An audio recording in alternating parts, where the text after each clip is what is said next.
ಶಿವಣ್ಣ ಅವರಿಗೆ ಥ್ಯಾಂಕ್ಸ್ ಹೇಳಬೇಕಾದ್ರೆ ಗೀತಾ ಮ್ಯಾಮ್ಗೆ ಅದೇ ಸ್ವರದಲ್ಲಿ ನಾನು ಹೇಳಬೇಕು. ಯಾಕೆ ಅಂದ್ರೆ ಪ್ರತಿ ಸತಿ ಕೂಡ ನಮಗವ್ರ ಶಿವಣ್ಣ, ಆದ್ರೆ ಅವರಿಗೆ ಗೀತಕ್ಕನಿಗೆ ಹಾಗಲ್ಲ, ಅವರಿಗೆ ಅವ್ರ ಪತಿ.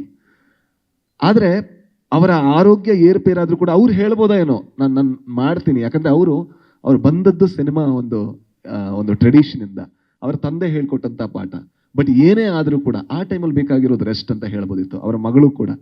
ಬಟ್ ಅವರೆಲ್ಲರೂ ಕೂಡ ಯಾವ ರೀತಿ ನಿಂತರು, ಅದಕ್ಕೆ ಇವತ್ತು ಎಷ್ಟೇ ಜನ ಹೇಳಿದ್ರು, ಅಣ್ಣ ನೀವು ಹೇಳಿದ್ರಲ್ಲ ನಾನು ಶಿವಣ್ಣ ಬಗ್ಗೆನೇ ಮಾತಾಡ್ಬೇಕು. ನೀವಲ್ಲ ಅಣ್ಣ, ಕರ್ನಾಟಕ ಮಾತಾಡ್ಬೇಕಾಗಿರೋದೇ ಈ ಸಿನಿಮಾ ನೋಡಿ ಶಿವಣ್ಣ ಬಗ್ಗೆ ಮಾತ್ರ.